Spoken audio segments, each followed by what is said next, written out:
होती स्वयंपाक वगैरे सगळं. स्वयंपाक हा त्यांच्यासाठी आणि मुलांसाठीच बनवायचा होता. भेंडी आणि चपाती बनवली होती. आणि माझा हा उपवास होता, सोमवार होता, त्यामुळं मला खिचडी बनवायची होती. आजकाल व्हिडिओ बनवण्याची इच्छाच होत नाही, कारण सबस्क्राईब आवडत नाही, म्हणावं तशी व्ह्यूज येत नाही.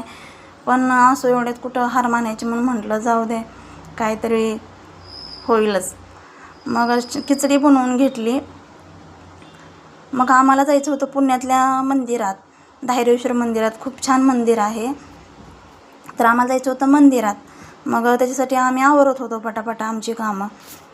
मग आम्ही मुलांना जेवण्यासाठी वगैरे दिलं. सगळ्यांनी जेवण. मी शाबू खाल्ला, म्हणजे माझा उपवास होता त्यामुळं.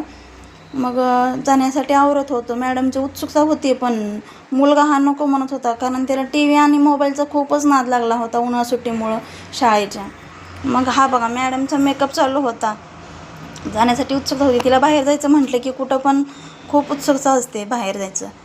मग तिचं झाल्यानंतर म्हटलं आपलं पण थोडंसं आवरून घ्यावं. मग आम्ही निघालो मंदिरात. मला सपोर्ट करा. माझे व्हिडिओ तुम्हाला आवडत असतील तर सबस्क्राईब करा. मी नवीन नवीन रोज व्हिडिओ टाकत जाईन. आम्ही निघालो मग मंदिरात. मग मंदिरात गेलो. मंदिरातलं शूटिंग वगैरे नाही घेतलं, कारण मंदिरात शूटिंग घेण्यासाठी अलाउड नाही आहे. हा बघा, माझ्याकडे स्टीलचा तांबे आहे, कारण माझा तांब्याचा तांबा हा गावाकडेच आहे. मग स्वामींच्या मंदिरात तर बघू शकता किती गर्दी होती.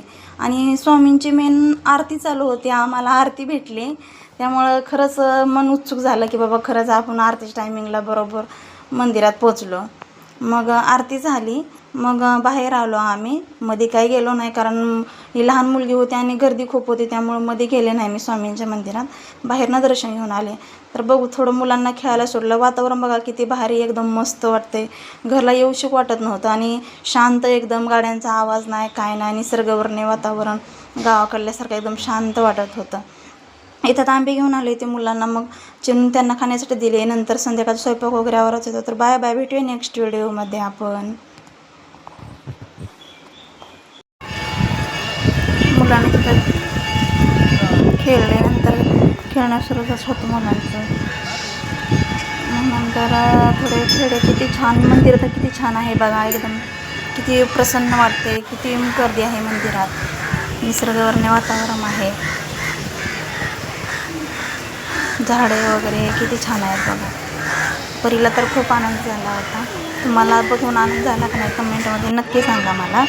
आणि माझी व्हिडिओ आवडत असेल तर नक्की सबस्क्राईब करा, लाईक करा, शेअर करा.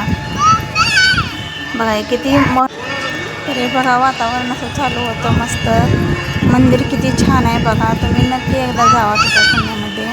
तर खूप छान मंदिर आहे. मुलांना थोडासा वेळ पण भेटेल खेळण्यासाठी, खूप छान.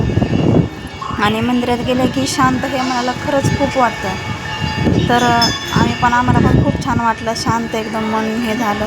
बघा मंदिर तर किती छान आहे, आणि झाडं वगैरे, तिथं पक्ष्याचा किलबिलाट खूप छान वाटतं एकदम, असा आवाज वगैरे कानाला. तर तुम्ही पण नक्की जावा एकदा. तर माझी परी तर खूप खुश झाली होती. तर बाय बाय, भेटूया नेक्स्ट व्हिडिओमध्ये.